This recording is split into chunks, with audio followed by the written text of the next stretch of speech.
ससुराल छोटा पड़ गया। ये कहानी शुरू होती है श्रेया के ससुराल से, जहाँ श्रेया अपनी सास, ससुर और पति के साथ रहती थी।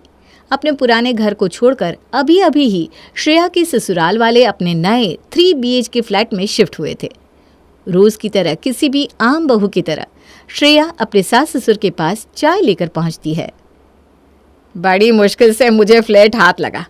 जिस हिसाब से मार्केट का रेट था, मुझे तो लगा ही नहीं था कि हम ये फ्लैट कभी भी खरीद पाएंगे। विमल जी, बिल्कुल सही कहा मानसी जी आपने। और ये दीवार पर दाग कैसे लग गया? हमें नए घर में आए महीना भर नहीं हुआ और आप लोग इस तरह घर गंदा कर रहे हैं। ऐसे तो साल भर के अंदर अंदर ही फ्लैट की दीवारों पर फिर से रंग लगवाना पड़ेगा। 2-4 फर्नीचर में ही इतना खर्च लग चुका है कि जेब टाइट है, और अब फिर से पेंट करने का खर्चा आ जाएगा तो ना बाबा ना। जब खुद का चश्मा गंदा हो ना तो दीवारें गंदी ही लगती हैं। विमल जी, ज़रा चश्मा साफ कर लीजिए। ये लीजिए मम्मी जी चाय, और पापा जी के लिए कॉफ़ी। जीतू के ऑफिस का टाइम हो गया है, मैं उन्हें उठा कर आती हूँ। और अपने सास ससुर की बात सोचती हुई श्रेया जीतू के कमरे में जाती है। 1 महीना हो गया हमें इस नए घर में आए हुए, और पता भी नहीं चला। अब तक तो जीतू का बजट मैनेज भी हो गया होगा। अब थोड़ा बहुत तो मैं खरीद ही सकती हूँ। वैसे भी हमारा रूम बड़ा खाली खाली सा लगता है। कोई भी बाहर से आएगा तो समझेगा हमारे घर पर फर्नीचर ही नहीं है। एक काम करती हूँ, एक विंडो साइड सिटिंग इस खिड़की की तरफ बनवा लेती हूँ। क्या चल रहा है अब तुम्हारे दिमाग में जो खुद में बड़बड़ा रही हो? ज़रूर कुछ सोच रही हो। क्या बात है, बताओ। वो क्या है ना जीतू, मैं सोच रही थी कि क्यों ना मेरा मतलब है कि क्या मैं इस घर में कुछ अपने मन से कर सकती हूँ? मेरा मतलब इस कमरे में। अरे तुम्हें इस बात को इतना घुमा कर, इतना घबरा कर बोलने की क्या ज़रूरत पड़ गई बेबी? ये तुम्हारा ही तो घर है, तुम्हारा कमरा, और मैं भी तुम्हारा। तुम्हारा जो मन करे तुम करवा सकती हो। नहीं, मेरी वो फ्रेंड नहीं थी प्रिया, जो हमारे पुराने घर के बाजू में रहती थी। उसका पुराना घर था, तो उसने ना खिड़की के नीचे सीटिंग साइड बना कर रखा था। हाँ तो उससे क्या हो गया? तुम तो ऐसे कर रही हो कि जैसे उसके घर में नाग बनी थी।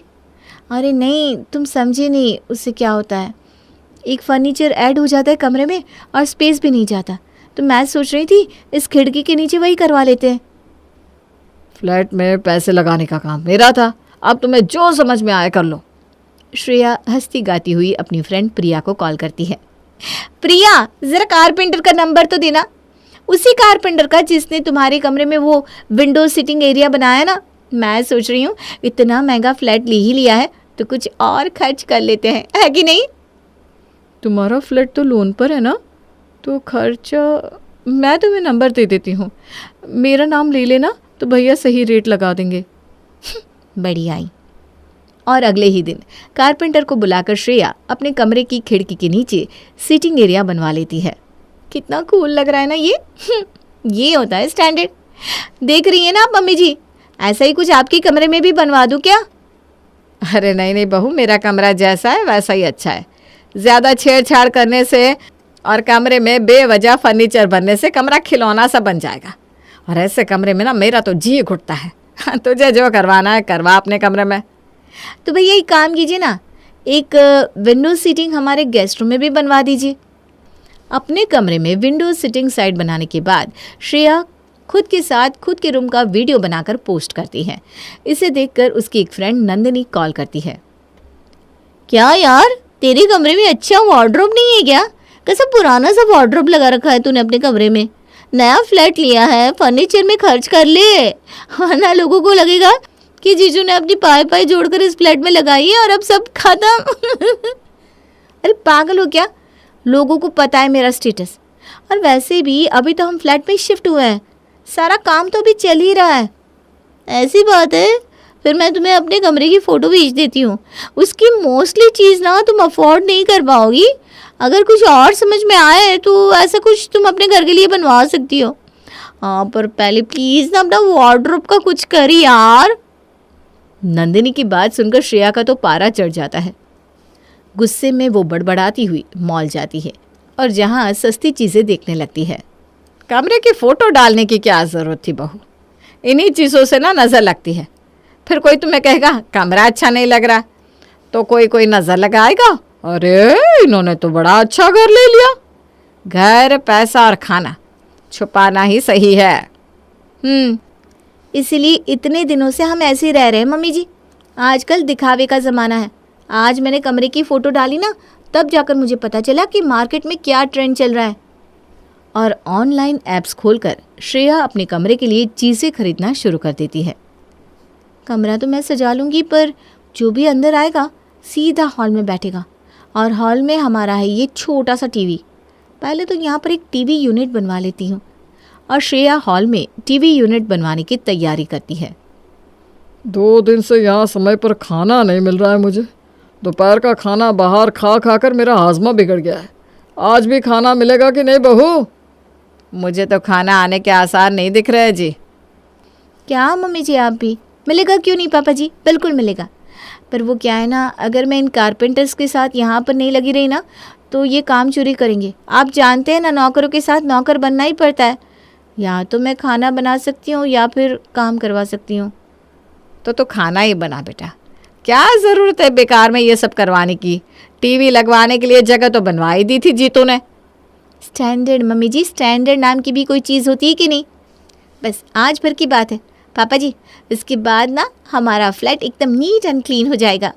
और अगले दिन टीवी यूनिट सेट होने की खुशी में श्रेया बनाती है सभी के लिए छोले भटूरे और सभी एक साथ सोफे पर बैठकर टीवी ऑन कर खाना खाने लगते हैं।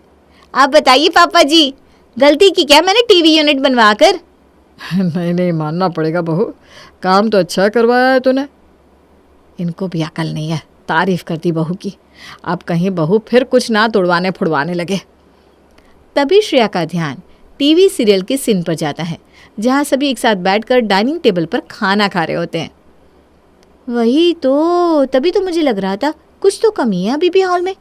एक डाइनिंग टेबल मंगवाना पड़ेगा।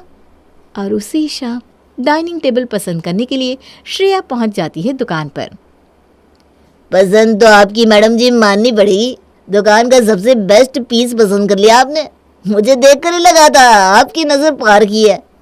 जैसे आपने डाइनिंग टेबल पसंद किया ना, वैसे आपको अंदाज़ा लग ही गया होगा कि हॉल में एक बड़ा सा सोफ़ा सेट भी होना चाहिए। वही तो, मैं सोफ़ा सेट ही तो ढूंढ रही थी। कहाँ है सोफ़ा सेट?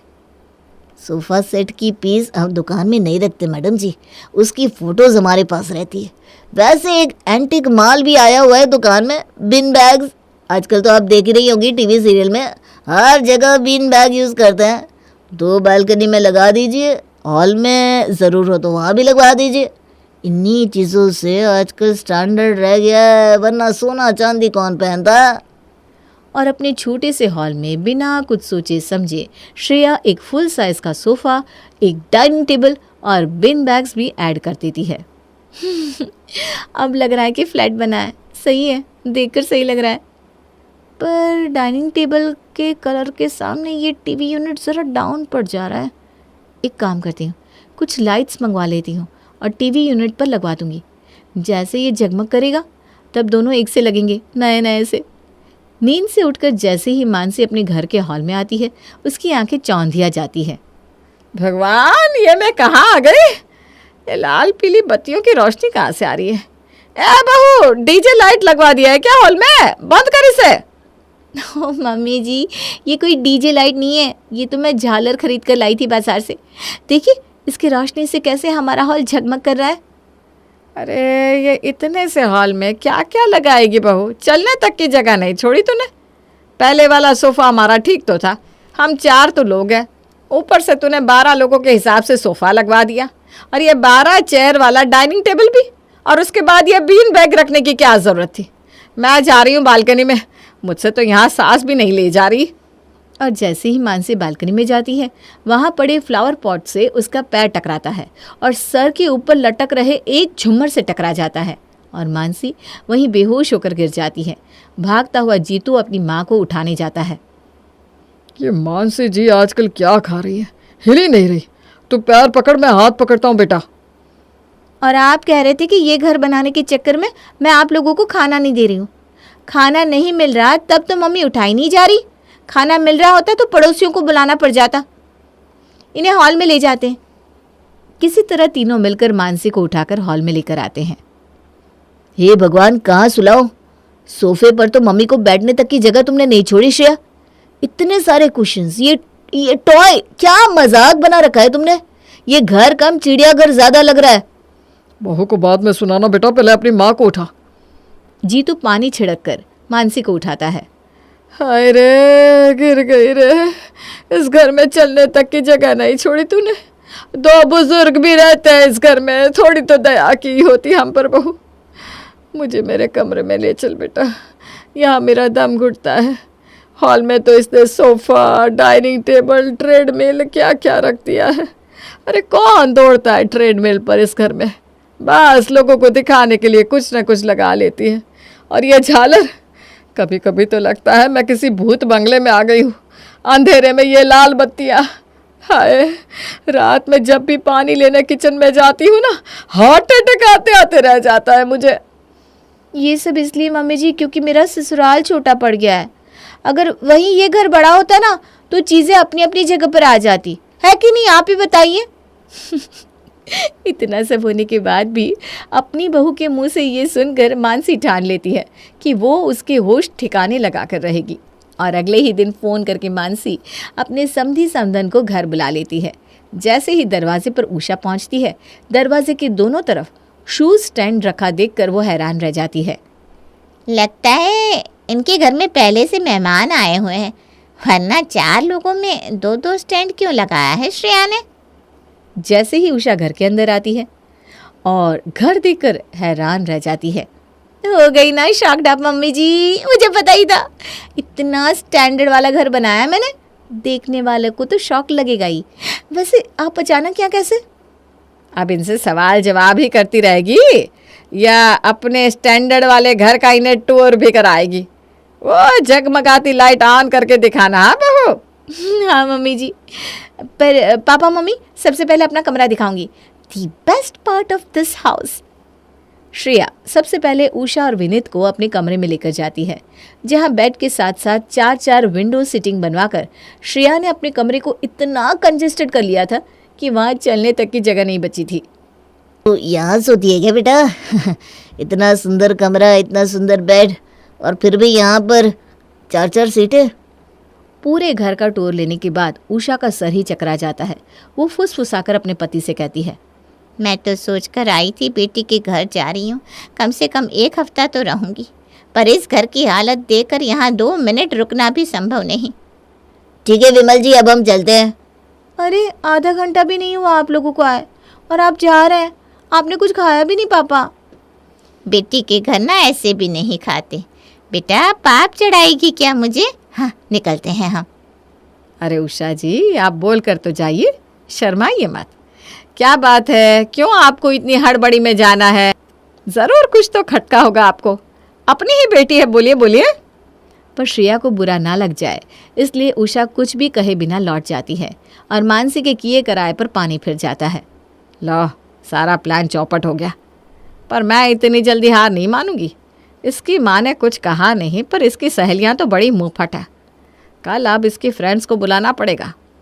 और अपनी बहू को मज़ा चखाने के लिए मानसी इस बार उसकी फ्रेंड्स को घर बुला लेती है। अगली सुबह जैसे ही श्रेया की सहेलियाँ उनके घर आती है, शुरू हो जाता है बेइज्जती का बाजार। अरे बहू, तेरी सहेलियाँ आई है। बैठो बेटा, मैं ज़रा टीवी यूनिट की लाइट ऑन कर दूँ। बहू ने बहुत कुछ नया करवाया है ना। ओह माय गॉड, ये घर है कि चाट का स्टॉल? इस तरह कौन इतने पुराने ज़माने की दिवाली की लाइट्स को अपने टीवी पर लगाता है श्रेया? हद हो गई। अच्छा, ये सब तेरा पर्सनल सामान है? मुझे तो लगा तूने ये सब बेचने के लिए रखा है। ये तेरा नया स्टार्टअप है क्या? वरना इतनी सी जगह में इतने बड़े साइज का सोफा कौन रखता है? कौन सा तू अपने घर से किसी की शादी करवा रही है? 50 लोगों की बैठने जितना सामान लगवा लिया तूने, और आता तो तेरे घर पर एक कबूतर नहीं है। तूने पहले बताया होता कि इतना कुछ खरीदा है तो मुझे जो भागा दौड़ी करनी पड़ी ना, मैं ना करती। मेरी भतीजी की शादी थी ना, बेकार में मुझे सोफ़ा सेट रेंट पर मंगवाना पड़ा, तेरे घर से ही ले जाती। डाइनिंग टेबल ये तूने सही किया श्रेया, यहीं खाना खाओ, यहीं ट्रेडमिल पर भागकर पतली हो जाओ। जो मन ना लगे तो ये लाइट्स ऑन कर लो और चाट खा लो। ये तो कुछ भी नहीं है बेटा, ज़रा मेरी बहू का कमरा जाकर देखो, उसे देखकर तुम्हें समझ में आएगा स्टैंडर्ड क्या होता है। और जानबूझकर मानसी श्रेया की सहेलियों को कमरे में ले जाती है, जहाँ जाते ही दरवाजे पर लगा हुआ बड़ा सा विंडचिम शिल्पा के सर से टकरा जाता है। हाय मेरा सर, कोई कोना तो छोड़ देती यार तू। इतना हैवी विंडचिम तो बिल्डिंग के बाहर लगता है, कमरे के बाहर नहीं। गवार की गवार रहेगी तू। लगता है प्रिया की बोली हुई बात तुझे चुप गई। तूने उसे गलत प्रूव करने के लिए बेमतलब का सामान अपने घर में भर लिया। अरे बहन, ये तूने एक कमरे में 3-3 साइड सीटिंग क्यों बना ली? 3 खिड़कियां हैं तो 3 साइड सीटिंग। तुम 2 लोग कहाँ कहाँ बैठोगे? और इस कमरे में ज़मीन तो छोड़ी ही नहीं तूने, तो बिस्तर पर चढ़ती कैसे? और नीचे इतने अलग अलग रंग के कारपेट क्यों लगा रखे? Oh my God, so classless. यार तुम लोग बाहर आ जाओ, कमरे में तुम दोनों के जाने के बाद मेरे घुसने की जगह ही नहीं बची। वही तो, तू सोच, तेरे पिछले किसी जन्म के पुण्य आगे आ गए, इसलिए तो बाहर है, वरना अंदर आती तो दम घुट जाता तेरा। श्रेया को इतना कुछ सुनाकर उसकी सहेलियां वापस चली जाती हैं। अपनी सहेलियों के ताने सुनने के बाद श्रेया एक कोने में जाकर बैठ जाती है। इतना सब कुछ करने के बाद भी कितने ताने मिले मुझे मम्मी जी, मुझसे बहुत बड़ी गलती हो गई। आपने मुझे समझाया क्यों नहीं? मैं किसी काम की नहीं हूँ। चल बहू, कोई बात नहीं, हो गई तुझसे गलती, तू भी तो बच्ची है। कल ये सब हटवा देना, उदास मत हो, देर आए दुरुस्त आए। अगली सुबह मानसी बड़े आराम से बैठी थी। आखिरकार उसे उसका घर वापस से खाली होने का इंतज़ार था। और जैसे ही मानसी अपने कमरे से बाहर आती है, श्रेया कहती है, ससुराल मेरा छोटा पड़ गया नहीं मम्मी जी? वही तो, और सामान रखने की जगह ना हो तो घर ना चिड़ियाघर ही लगने लगता है। मैंने सोचा है कि क्यों ना हमारे बगल वाला फ्लैट जो खाली पड़ा है ना, हम खरीद ले और ये दोनों फ्लैटों को ना आपस में मिला लेंगे, तब हमारा फ्लैट कितना बड़ा हो जाएगा नहीं? फिर ये सारा सामान उसमें आराम से आ जाएगा और फिर ना मैं उसमें एक और भी ऐड कर पाऊंगी। अरे अब तो छोड़ दे बहू।